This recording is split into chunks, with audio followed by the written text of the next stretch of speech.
जो है हम पूरा उसको रिवाइज कराने वाले हैं और साथ ही आप सभी को हैंड रिटेन नोट्स कहाँ मिलने वाले हैं वो भी बताने वाले हैं और प्रोवाइड करने वाले हैं आप सभी को। देखिएगा बिल्कुल, देन चलिए इस वीडियो को स्टार्ट कर लेते हैं। फर्स्ट ऑफ ऑल जो क्वेश्चन नंबर फर्स्ट है नृत्य, ठीक है, नृत्य से रिलेटेड था कि महाभारत, रामायण, महाकाव्यों और पुराणों की कहानियों में सन्निहित कौन सा नृत्य है? कथकली, ठीक है, कथकली। और ये कथकली कहाँ से रिलेटेड है? कौन से राज्य से? केरल से, ठीक है। क्या कथकली कहाँ से?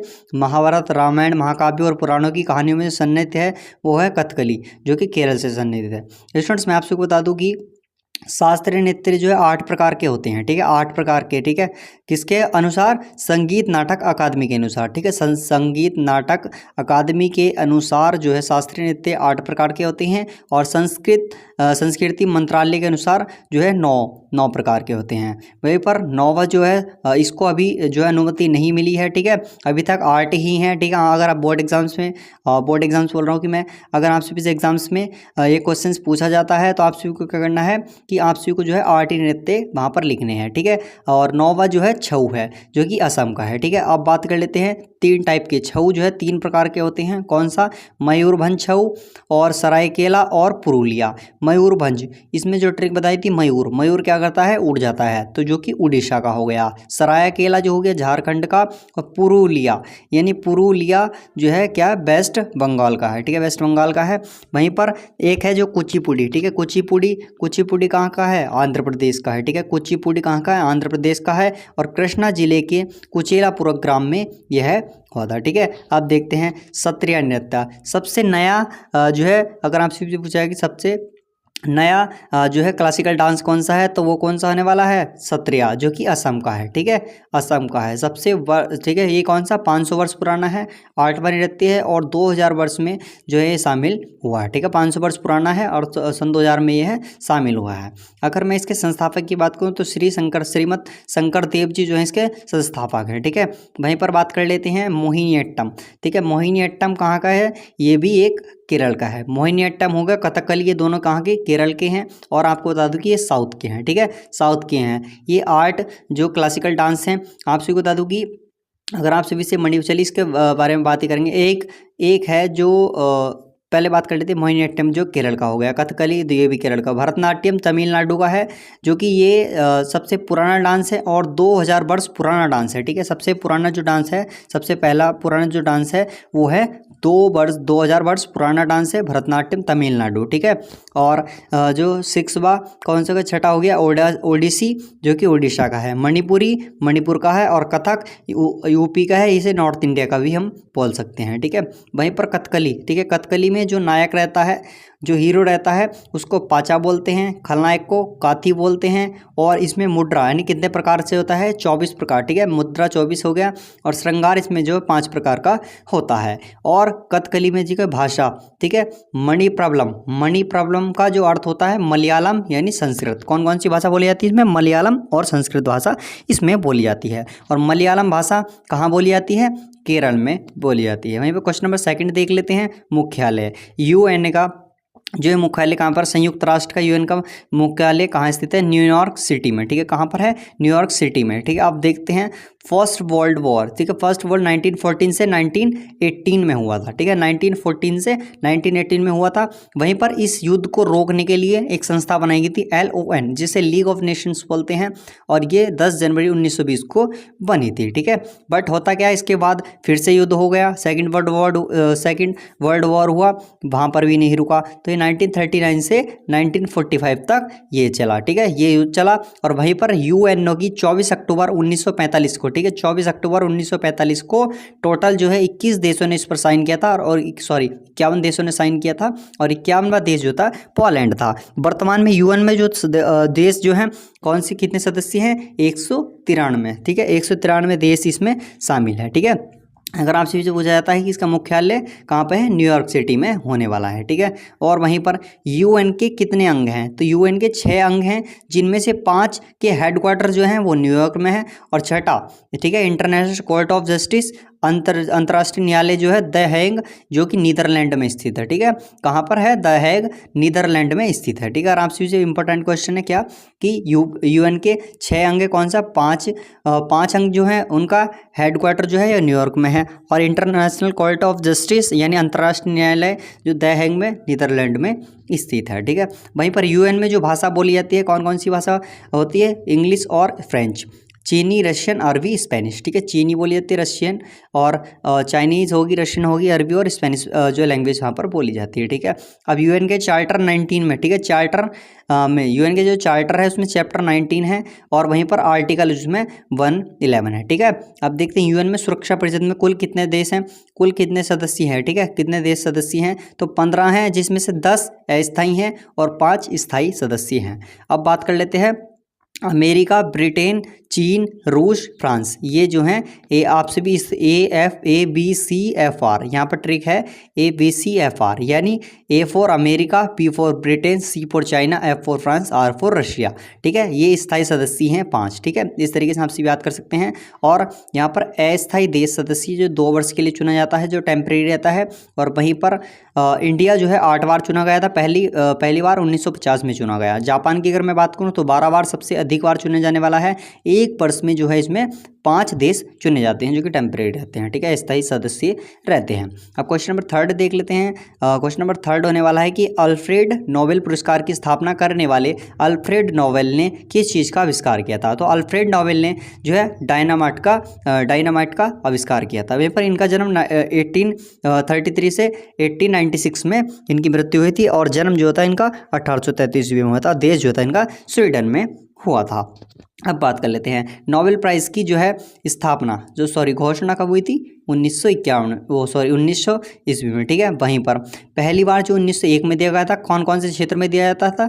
ये भौतिकी क्षेत्र में, रसायन क्षेत्र में, और चिकित्सा के क्षेत्र में, साहित्य के क्षेत्र में, और शांति के क्षेत्र में। वहीं पर 1969 को 6th ऐड हुआ था, कौन सा? इकोनॉमिक्स यानी अर्थव्यवस्था के क्षेत्र में भी दिया जाने लगा था। 6 क्षेत्र में दिया जाता है, और 1969 में ये 6th ऐड हुआ था, कौन सा? इकोनॉमिक्स का। ठीक है, फिजिक्स, केमिस्ट्री, मेडिसिन, लिटरेचर और पीस में दिया जाता है। ठीक है, अब बात कर लेते हैं, दिया गया था घोषणा जो होती है इसकी ओस्लो में। ठीक, कहाँ?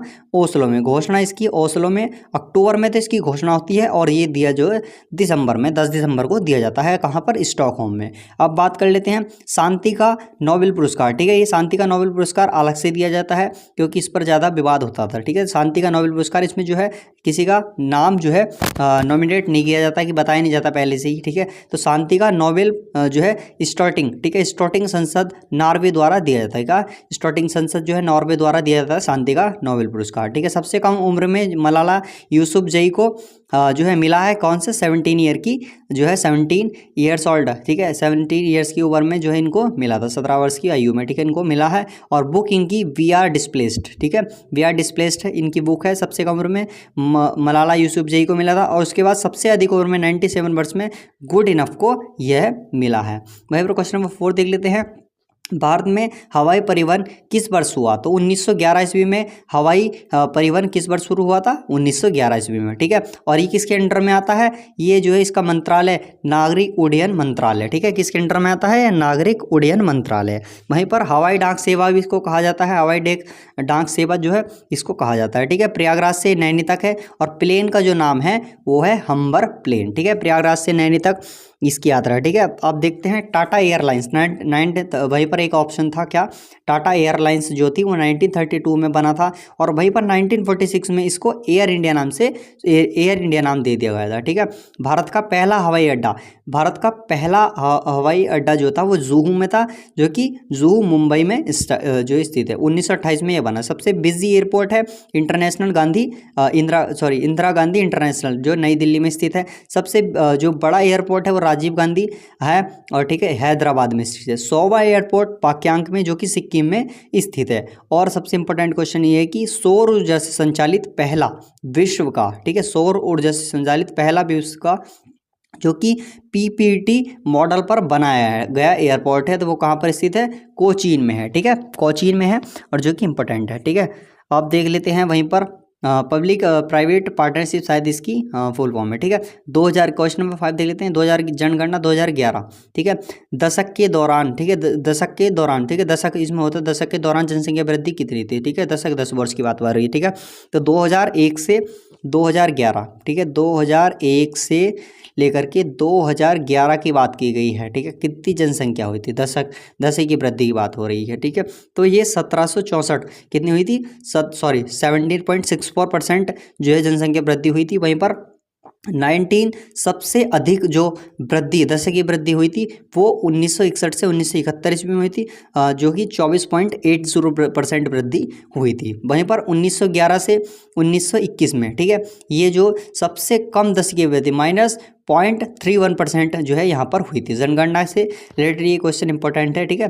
दशक की वृद्धि, जनसंख्या वृद्धि 7.64, जो कि दशक के दौरान सबसे जनसंख्या वृद्धि जो 2011 की हुई थी, ठीक है। वहीं पर 1961 से 17 तक 61 से 17 तक का 24.80% की वृद्धि हुई थी, सबसे अधिक दशक की वृद्धि हुई थी। वहीं पर 1911 से 1921 तक, जो कि बहुत ही इंपॉर्टेंट है, सबसे कम दशक की वृद्धि गिरावट हुई थी। अब 2011 के जनगणना का घनत्व देख लेते हैं। घनत्व इसकी डेंसिटी कितनी है, 382, ठीक है।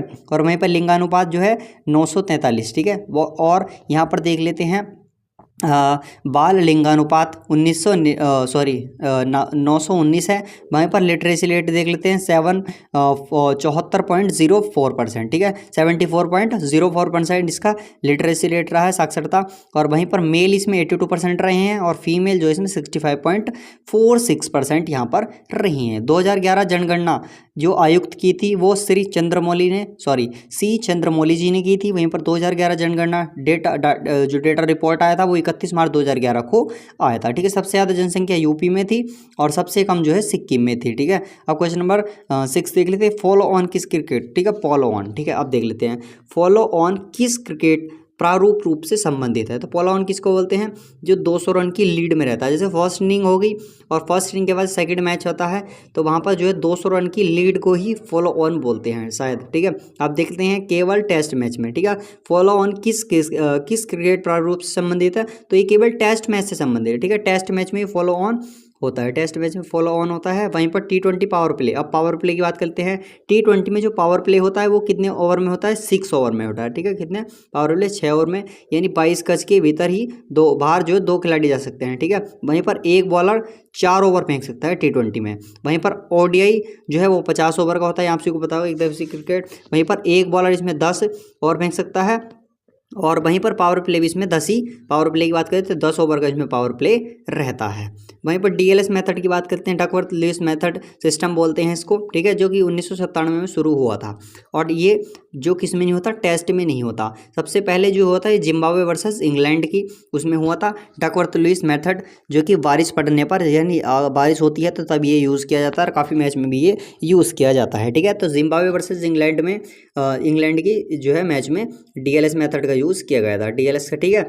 अब देखते हैं DRS, ठीक है, डिसीजन रिव्यू सिस्टम कब स्टार्ट हुआ था, 2008 में, ठीक है। इससे पहले यह है नहीं था। 2008 में डिसीजन रिव्यू सिस्टम DRS जो है स्टार्ट हुआ था, जबकि इंडिया वर्सेस श्रीलंका जो है स्टार्ट किया था। इंडिया वर्सेस श्रीलंका के मैच में यह स्टार्ट हुआ था और ये जिम्बाब्वे वर्सेस इंग्लैंड में स्टार्ट हुआ था DLS, और DRS जो है 2008 में था। DRS से पहला आउट होने वाला खिलाड़ी कौन था, वो है वीरेंद्र सहवाग। और आपसे भी से अगर पूछा जाता है कि T20 के पहले कैप्टन कौन थे, वो थे वीरेंद्र सहवाग, ठीक है। कौन, वीरेंद्र सहवाग। वहीं पर पिंक बॉल के स्टार्ट जब हुआ था, पिंक बॉल मैच कब स्टार्ट हुआ था, 2019 में, ठीक है, 2019 में स्टार्ट हुआ था। वहीं पर इसके पहले कैप्टन कौन थे, विराट कोहली उस टाइम पर कैप्टन थे, ठीक है। पहला ODI कप्तान कौन था, अजीत पाटेकर, ठीक है। वीरेंद्र सहवाग T20 के पहले कैप्टन हो गए और ODI कैप्टन जो है अजीत पाटेकर हो गया। वहीं पर टेस्ट कैप्टन आप सभी को कमेंट्स करके बताना है।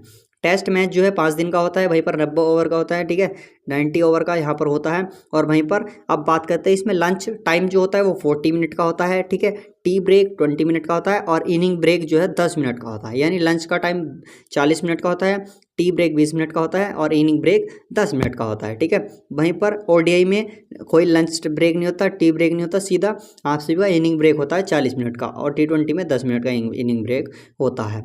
अब देखते हैं कौन रेत समाधि उपन्यास के लेखक हैं। आप सभी देखिएगा यहाँ पे क्वेश्चन नंबर 7 है कि कौन रेत समाधि उपन्यास के लेखक है। तो गीतांजलि श्री जो है रेत समाधि उपन्यास के लेखक हैं। और ये इसको इंग्लिश में जो ट्रांसलेशन किया था वो डेजी रॉकवेल ने किया था। किसने? डेजी रॉकवेल ने किया था। और 2022 में इनको बुकर अवार्ड मिला था। ठीक है, बुकर इंटरनेशनल अवार्ड में आप मिला था। आपसे भी यहाँ पर देख सकते हैं, एक तो होता है बुकर इंटरनेशनल, ठीक है, एक होता है बुकर अवार्ड। ठीक है, बुकर अवार्ड इसको मेन अवार्ड बोलते हैं, जो कि बुकर इंटरनेशनल अवार्ड 2005 में, इंटरनेशनल जो अवार्ड है वो 2005 में शुरू हुआ था। और बुकर अवार्ड या मेन अवार्ड वो 1969 में शुरू हुआ था। इनकी बुक की बात मैं करूँ तो तिरोहित बुक है और द एम्प्टी स्पेस है। ठीक है, एक बार देख लेते हैं कि गीतांजलि कौन रेत समाधि उपन्यास के लेखक हैं। तो गीतांजलि सीरीज जो है रेत समाधि उपाधि के इंग्लिश में ट्रांसलेशन जो किया था डेजी रॉकवेल ने किया था। डेजी रॉकवेल ने, याद रखना। और 2022 का जो बुकर अवार्ड इंटरनेशनल अवार्ड, ठीक है, इन्हें मिला था। 2022 का बुकर इंटरनेशनल अवार्ड। और वहीं पर बुकर इंटरनेशनल अवार्ड 2005 में शुरू हुआ था। और बुकर अवार्ड या मेन अवार्ड 1969 में शुरू हुआ था। बुक तिरोहित बुक और द एम्प्टी स्पेस। ठीक है, अब बात करते हैं जुम्पा लेडी की। तो जुम्पा लेडी की बुक्स हैं कुछ, वेयर अबाउट्स हो गया, या आपसे भी यहाँ पढ़ते हैं वेयर अबाउट्स हो गया, या इंटरप्रेटर ऑफ मेलोडीज हो गया, द लॉलैंड हो गया, और द नेमसेक। इनकी 4 बुक हैं जुम्पा लेडी की, जो कि इंपॉर्टेंट है और एग्जाम्स में जो है पूछी भी जाती हैं। ठीक है, इनको याद रखना। वेयर अबाउट्स हो गया, इंटरप्रेटर ऑफ मेलोडीज हो गया, द लॉलैंड या द नेमसेक हो गया। ठीक है, 4 बुक इनको याद रखिएगा। क्वेश्चन नंबर 8 देख लेते हैं कि गवर्नर जनरल का पद पहली बार किस अधिनियम के अंतर्गत बनाया था। तो स्टूडेंट्स ये जो है किस एक्ट के अनुसार बनाया गया था? ये 1773 का जो रेगुलेटिंग एक्ट था, ठीक है, रेगुलेटिंग अधिनियम जो था 1773 का, उसके अनुसार बनाया गया था। अब देख लेते हैं कि क्या इसमें पद देखते हैं। पहला था बंगाल का गवर्नर, ठीक है, पहला था गवर्नर, ठीक है, वहां पर बता देंगे पहला था गवर्नर, ठीक है, फिर आया बंगाल का गवर्नर, ठीक है, फिर आया बंगाल का जो है गवर्नर जनरल, फिर आया भारत का गवर्नर जनरल, फिर भारत का पहला वायसराय। ठीक है, आप सभी को यहाँ पर पहले क्या था? जनरल, फिर उसके बाद आया बंगाल का गवर्नर, फिर उसके बाद आया बंगाल का गवर्नर जनरल, फिर उसको क्या कहा? भारत का गवर्नर जनरल बनाया, फिर उसको वायसराय का नाम दे दिया गया। अब बात कर लेते हैं बंगाल का गवर्नर कौन था। तो बंगाल का जो गवर्नर था वो कौन था? क्लाइव था। बंगाल का पहला गवर्नर जनरल जो हेस्टिंग्स बना था। और वहीं पर भारत का पहला गवर्नर जनरल कौन था? बेंटिंग 1833 एक्ट के अनुसार बना था। और भारत का पहला जो वायसराय था वो कैनिंग बना था। और यहाँ पर 1858 एक्ट के अनुसार यह बना था। ठीक है, पहला जो क्लाइव था।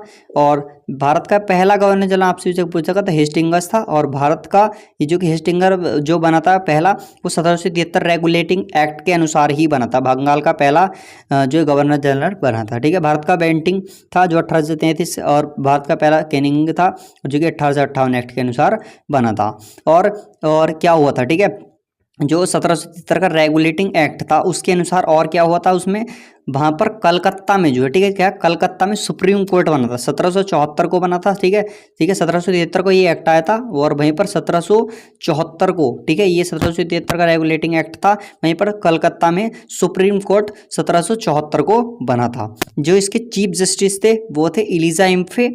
और वहीं पर इसके 3 अदर जो जजेस थे कौन थे? चैम्बर, लिमिस्टर, हाइट। ठीक है, चैम्बर और लिमिस्टर, हाइट। ठीक है, ये 3 जज अदर्स थे। ठीक है, यहाँ पर 1774 में ये सुप्रीम कोर्ट बना था। अब पेश जो किया गया था ये एक्ट वो 18 मई 1773 में एक्ट किया गया था। ठीक है, 18 मई 1773 ईस्वी को। और ये फ्रेडरिक नॉर्थ ने पेश किया था। ठीक है, ये एक्ट जो है रेगुलेटिंग एक्ट 1773 रेगुलेटिंग एक्ट जो है वो 1773 18 मई 1773 को पेश किया गया था। और पेश किसने किया था? फ्रेडरिक नॉर्थ ने पेश इसको किया था। वहीं पर देखते हैं पिट्स एक्ट। ठीक है, एक तो रेगुलेटिंग एक्ट हो गया 1973 वाला, ठीक है, और 1773 वाला, सॉरी। और वहीं पर अब आता है एक एक्ट 1784 जो पिट्स एक्ट बोलते हैं, बहुत ही इंपॉर्टेंट है। इसमें क्या हुआ? इसमें 2 संस्था बनाई गई। ठीक है, बोर्ड ऑफ डायरेक्टर और बोर्ड ऑफ कंट्रोलर। ठीक है, 2 जिसमें बनाई गई, जिसमें बोर्ड ऑफ डायरेक्टर की अगर मैं बात करूँ तो इसमें 24 सदस्य थे। और बोर्ड ऑफ कंट्रोलर की बात करूँ तो इसमें 6 सदस्य थे। तो ठीक है, बोर्ड ऑफ डायरेक्टर जो किस चीज़ को देखता था? व्यापारिक मामलों को देखता था। और बोर्ड ऑफ कंट्रोलर जो है किसको देखता था? राजनीतिक मामलों को देखता था। ठीक है, और इनको जो पैसे दिए जाते थे, ठीक है, किसको? भारतीय राजस्व धन से। ठीक है, भारतीय राजस्व से जो इनको धन दिया जाता था, और वो एक्ट जो था 1793 को एक्ट था। ठीक है, ये 1793 में एक्ट था। और ये पिट्स इंडिया एक्ट में क्या हुआ था आप सभी को बता दिया मैंने। दो संस्था बनाई गई थी, पहले बोर्ड ऑफ डायरेक्टर बनाई गई थी और बोर्ड ऑफ कंट्रोलर बनाई गई थी। बोर्ड ऑफ डायरेक्टर क्या करता था, ये व्यापारिक मामलों को देखता था, और बोर्ड ऑफ कंट्रोलर जो है ये क्या करता था, राजनीतिक मामलों को देखता था। बोर्ड ऑफ डायरेक्टर में 24 सदस्य थे, बोर्ड ऑफ कंट्रोलर में 6 सदस्य थे। और भारतीय राजस्व से धन जो इनको मिलता था वो जो है एक्ट 1793 में जो इनको मिलता था।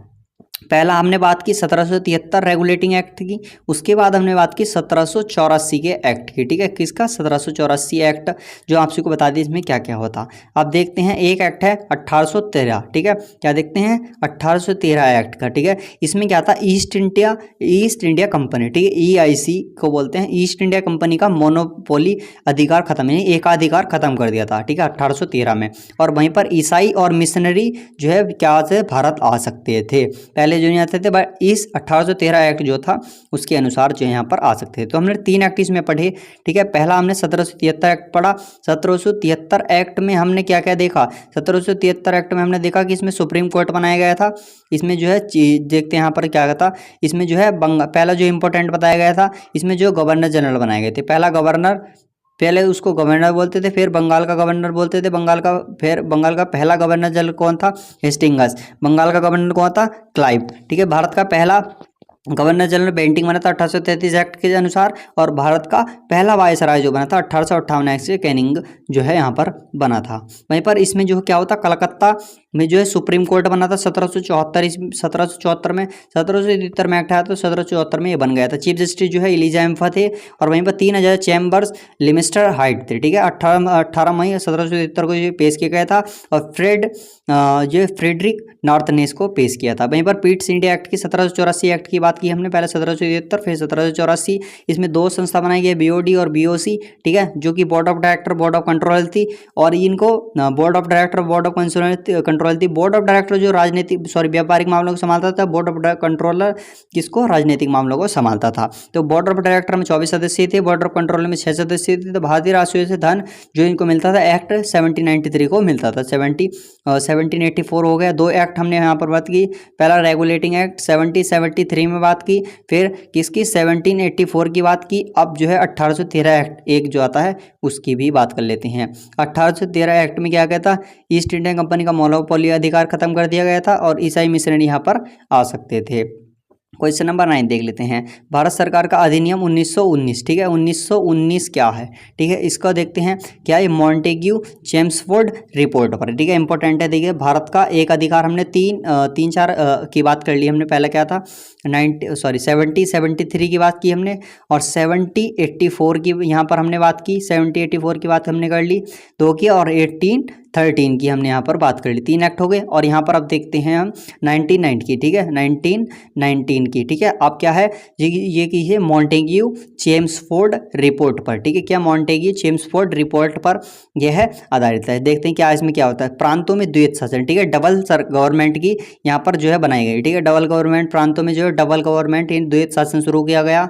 वहीं पर कौन सा, उच्च सदन और निम्न सदन। ठीक है, विधान परिषद में, ठीक है, विधान परिषद थे जिसको उच्च सदन और निम्न सदन। तो उच्च सदन जो राज्य परिषद, उसमें कितने, 6 सदस्य थे, और केंद्रीय विधानसभा, उच्च सदन में राज्य परिषद और केंद्रीय विधानसभा में 145 सदस्य थे। ठीक है, जो कि इंपॉर्टेंट है। और मॉन्टेग्यू चेम्सफोर्ड पर जो है वायसराय, ठीक है, वायसराय की कार्य परिषद में भारतीय होना आवश्यक था। ठीक है, ये इसका क्या एक्ट था, इसमें बताया गया कि वायसराय की जो कार्यकारी परिषद में भारतीय होना आवश्यक है। इंपॉर्टेंट एक्ट है। अब देखते हैं क्वेश्चन नंबर 10। ठीक है, 10वां। ठीक है, क्वेश्चन नंबर 10 देख लेते हैं। गवर्नमेंट ऑफ इंडिया एक्ट 1935 किसने दास्ता का एक नया अधिकार पत्र कहा। ठीक है, किसने दास्ता का एक नया अधिकार पत्र कहा। ठीक है, जो गवर्नमेंट ऑफ इंडिया थी, गवर्नमेंट ऑफ इंडिया जो है, गवर्नमेंट ऑफ इंडिया 1935। ठीक है, 1935 जो एक्ट आया था उसको जवाहरलाल नेहरू जी ने दास्ता का एक नया अधिकार पत्र कहा था।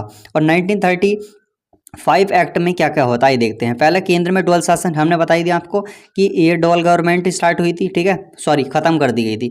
ये खत्म जो स्टार्ट हुई थी हमने बता दिया, ये स्टार्ट कब हुई थी, ये 1919 में, जो कि मॉन्टेग्यू चेम्सफोर्ड पर हुई थी, ठीक है, आप सभी यहाँ पर देखते हैं। और यहाँ पर 1919 में, ठीक है, 1935 में उसके बाद एक्ट आता है जिसमें डुअल शासन यानी आप सभी की जो है दूसरी दो सरकार का जो है खत्म कर दिया जाता है। डुअल शासन केंद्र में दो शासन नहीं हो, दो शासन का द्वैत शासन का जो है प्रांतों में खत्म कर दिया गया था। वहीं पर प्रांतीय सरकार 1937 में यहाँ पर बनी थी, प्रांतीय सरकार 1937 में, ठीक है। 1935 में एक्ट आया, वहीं पर आते ही क्या गया, प्रांतों में जो है द्वैत शासन को खत्म कर दिया। और प्रांतीय सरकार जो है 1937 में, इसके 2 साल बाद इसमें बनी थी। तो बर्मा जो है उसको, म्यांमार जो है उसको यहाँ से भारत से अलग कर दिया गया था, ठीक है, उसको क्या कर दिया था, भारत से अलग कर दिया था। अब देखते हैं संघीय अदालत की स्थापना जो है 1937 में हुई थी। टोटल जजेस इसमें 7+1+6 थे। और वन जो एक था मॉरिस गुएर बोलते थे, और जो 6 अदर थे, ठीक है।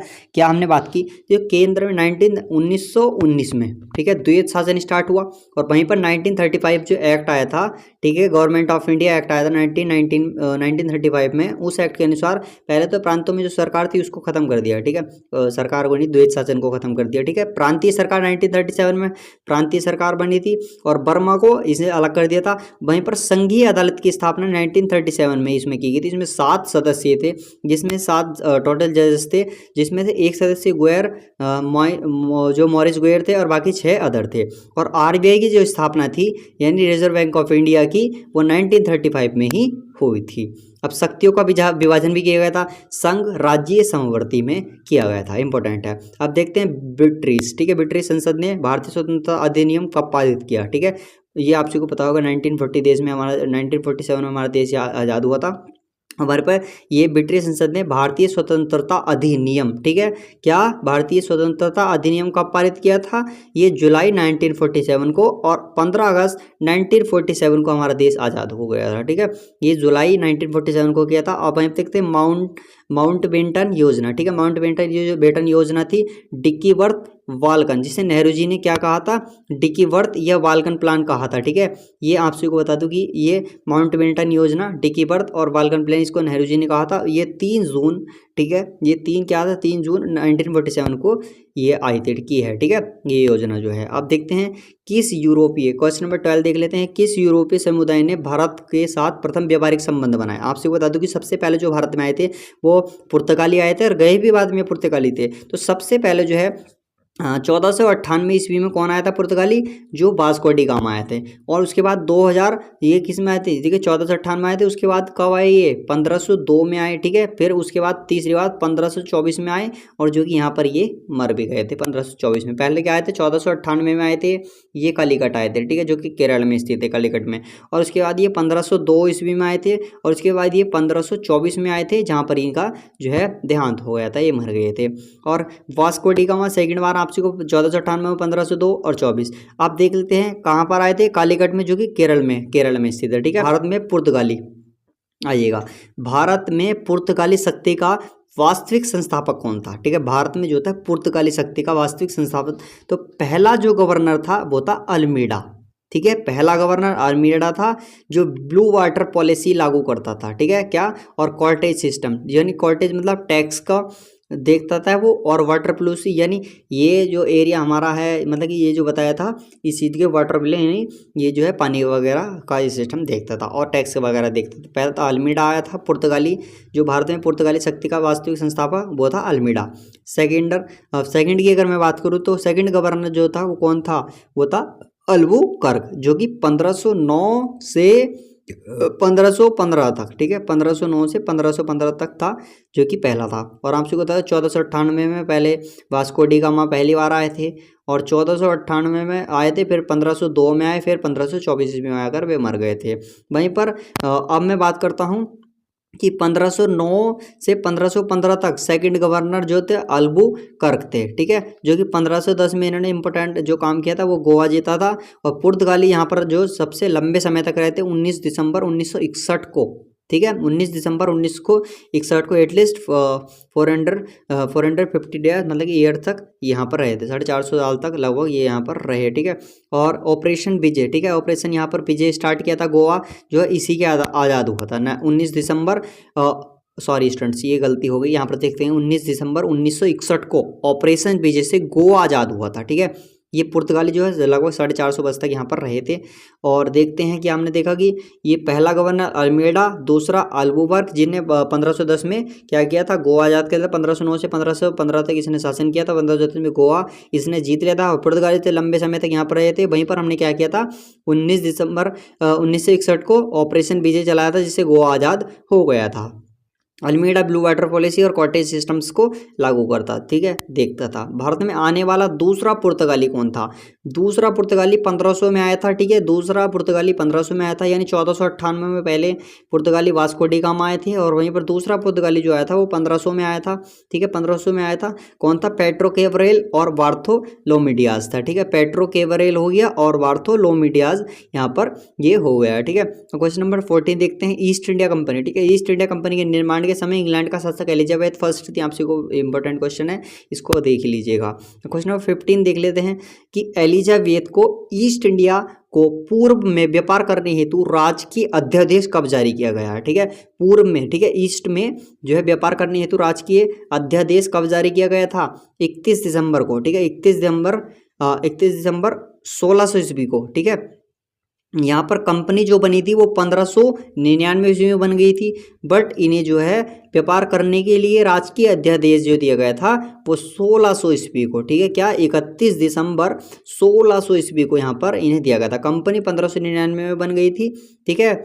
और ये जो है मर्चेंट एडवेंचर्स ने बनाई थी और भारत में उस समय शासक जो था अकबर था। एक बार फिर से देखेंगे कि एलिजाबेथ ईस्ट इंडिया कंपनी को, ठीक है, पूर्व में व्यापार करने हेतु राजकीय अध्यादेश जो जारी किया गया था वो जो है 31 दिसंबर 1600 ईस्वी को स्टार्ट दिया गया था। और वहीं पर जो कंपनी 1599 में बन गई थी, वहीं पर ये बनाई किसने थी? मर्चेंट एडवेंचर्स ने बनाई थी और भारत में उस समय शासक जो था अकबर था।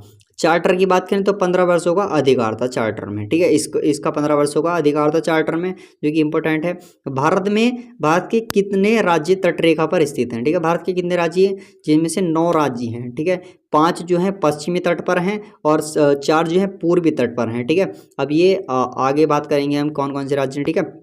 देखते हैं पहले, जो कि आप सभी को पता होगा इस तरीके से मैप होता है, ठीक है। यहाँ पर आप सभी को पता होगा ईस्ट हो गया, यहाँ पर ये वेस्ट हो गया, यहाँ पर ये नॉर्थ रहता है, यहाँ पर ये साउथ यहाँ पर रहता है, ठीक है। इस तरीके से ये आप सभी का मैप होता है। और यहाँ पर जो बताया गया है पश्चिमी तट, ठीक है, कहाँ है? वेस्ट, इधर, ठीक है। इस पर यहाँ पर वेस्ट में जो है 5 हैं और वहीं पर पूर्वी तट ईस्ट में जो है 4 हैं, ठीक है। इसलिए 9 जो है राज्य हैं, ठीक है। 5-4 जो है ईस्ट में है और वेस्ट में जो है पश्चिमी तट पर जो कहाँ है, ठीक है, 9 है, ठीक है। पूरा आपसे को बता दिया। और जो है तटरेखा आपसे भी यहाँ पर लंबाई भी देख सकते हैं। आप देखते हैं सबसे लंबी समुद्री तटरेखा किसकी है?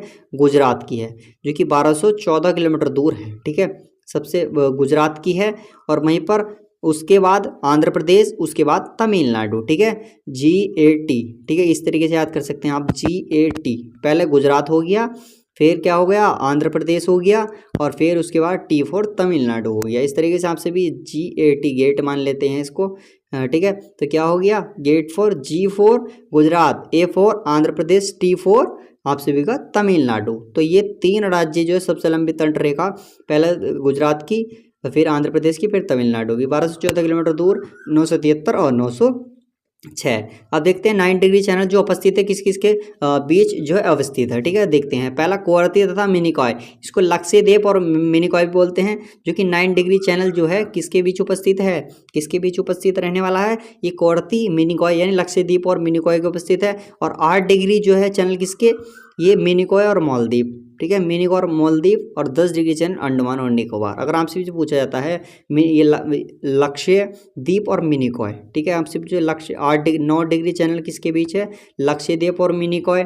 8 डिग्री चैनल पूछेगा तो मिनिकॉय और मालदीव के बीच है। मिनिकॉय लक्षद्वीप के बीच 9 डिग्री और मिनिकॉय मालदीव के 8 डिग्री और अंडमान निकोबार के पास 10 डिग्री जो है चैनल यहाँ पर है स्थित है। अब वहाँ पर देखेंगे भारत का सब दूर स्थित बिंदु कौन सा है, दक्षिणी बिंदु। तो आपसे बता दूँ कि सब दूर दक्षिणी आएगा। इस तरीके से मैं बात कर लेता हूँ। इस तरीके से हमने आपसे को अभी बनाकर भी दिखाया था कि हमारा मैप जो है किस तरीके से है। पहला यहाँ पर ईस्ट है, ठीक है, यहाँ पर वेस्ट है, वहीं पर यहाँ पर नॉर्थ है, यहाँ पर साउथ है। आप देखें किस तरीके से। तो आप सभी ने जो है अंडमान एंड निकोबार में स्थित है इंदिरा पॉइंट है, ठीक है, समुद्र स्थित दक्षिणी बिंदु, ठीक है, दक्षिणी बिंदु यहाँ पर नॉर्थ में स्थित है, नॉर्थ में स्थित है। यहाँ पर जो है दक्षिणी बिंदु कहाँ पर स्थित है, ये इंदिरा पॉइंट इसको बोलते हैं, समुद्र स्थित इंदिरा पॉइंट है। इसका पिग्मलियन पॉइंट बोलते हैं या इसको पाइसन पॉइंट भी बोलते हैं, जो कि अंडमान निकोबार में स्थित है। हाँ, उसी को पता होगा। अब देखते हैं साउथ में, यहाँ पर आ गए साउथ। साउथ में कौन सा स्थित है, साउथ में जो है वो साउथ में कन्याकुमारी में, ठीक है। आप देखते हैं साउथ में कन्याकुमारी, ठीक है। आप देखते हैं ईस्ट में, पूर्वी बिंदु कहाँ है, ईस्ट में कौन सा है, किबिथु, किबिथु जो कि अरुणाचल प्रदेश में स्थित है। अब पश्चिमी की अगर मैं बात करूँ, वेस्ट की, तो यहाँ पर गुहार मोती है जो कि गुजरात में स्थित है। उत्तरी की अगर मैं बात करूँ, ठीक है, उत्तरी की अगर मैं बात करूं साउथ की, यहाँ पर साउथ में है इंदिरा कौल जो कि लद्दाख में स्थित है। क्या, साउथ की अगर मैं बात करूं तो यहाँ पर जो है कौन सा है, उत्तरी में कौन सा है, यहाँ पर देखते हैं कौन सा है, सॉरी उत्तरी में, नॉर्थ की बात कर रहा हूँ, नॉर्थ में कौन सा स्थित है, ये लद्दाख में इंदिरा कौल पॉइंट है, ठीक है। अंडमान निकोबार में इंदिरा पॉइंट है, और यहाँ पर इसको गलती मत कर दे, इंदिरा कौल जो है वो लद्दाख में यानी नॉर्थ में स्थित है। ऑप्शन स्टूडेंट ये आप सभी को पता चल गए होंगे। अब देखते हैं अक्षांशीय विस्तार और देशांतरीय विस्तार। अक्षांशीय विस्तार और देशांतरीय विस्तार। अक्षांशीय विस्तार जो 8 डिग्री 4 मिनट से 37 डिग्री 6 मिनट तक उत्तरी अक्षांश है, ठीक है, उत्तरी अक्षांश है ये। अब पूर्वी देशांतर की अगर मैं बात करूं, ठीक है, आप देखते हैं ये 68 डिग्री 7 मिनट 1970 डिग्री, ये जो है 25 मिनट, ठीक है। अब देखते हैं कर्क रेखा। क्वेश्चन नंबर 19, कर्क रेखा किन किन राज्यों से होकर के गुजरती है। तो यहाँ पर मित्र पर गमछाधार, इसकी एक ट्रिक बताई थी सर ने, मित्र पर गमछाधार, ठीक है, क्या, मिक्स पर गमछाधार, ठीक है, इस तरीके से लिख सकते हैं हम। अब देखेंगे मी फॉर मिजोरम, ती फॉर त्रे फॉर त्रिपुरा, पो फॉर अगर मैं पैकी पश्चिम बंगाल, रे फॉर राजस्थान, और यहाँ पर गमछा, ग से क्या आता है यहाँ पर गुजरात, म से क्या आता है, मैं से यहाँ पर आपसे मध्य प्रदेश, और ध से यहाँ पर आपसे भी यहाँ पर देख सकते हैं, यहाँ पर आएगा छत्तीसगढ़, ठीक, गम छा, छा है, 6 से आएगा छत्तीसगढ़, और झ से झारखंड। ये देखिए आपसे भी देखते हैं 1 2 3 4 5 6 7 8 से होकर के गुजरती है। यहाँ पर प्रधान मध्य रेखा के बारे में बताया गया, ये जो है 82 डिग्री 82 हाफ डिग्री, ठीक है, ये आप सभी को बता दूंगा 82.5 डिग्री पूर्वी देशांतर है, ठीक है। यूपी एमपी छत्तीसगढ़ आंध्र प्रदेश ओडिशा में ये है, ठीक है। और भारत में कौन सा केंद्रीय मौद्रिक नीति प्रतिकरण है, केंद्रीय मुद्दे, तो ये भारतीय रिजर्व बैंक ऑफ इंडिया, ठीक है, भारतीय रिजर्व बैंक की होती है, ठीक है, ठीक है, भारतीय रिजर्व बैंक, ठीक है। आप देखते हैं स्टूडेंट्स आपसे का पूरा प्रैक्टिस सेट हो गया है। अब नेक्स्ट प्रैक्टिस सेट के लिए आपसे को हैंड रिटन नोट्स की अगर मैं बात करूँ तो टेलीग्राम ग्रुप का जो है लिंक डिस्क्रिप्शन में वहाँ पर आपसे को प्रोवाइड कर दिया जाएगा। मिलते हैं नेक्स्ट प्रैक्टिस सेट के साथ।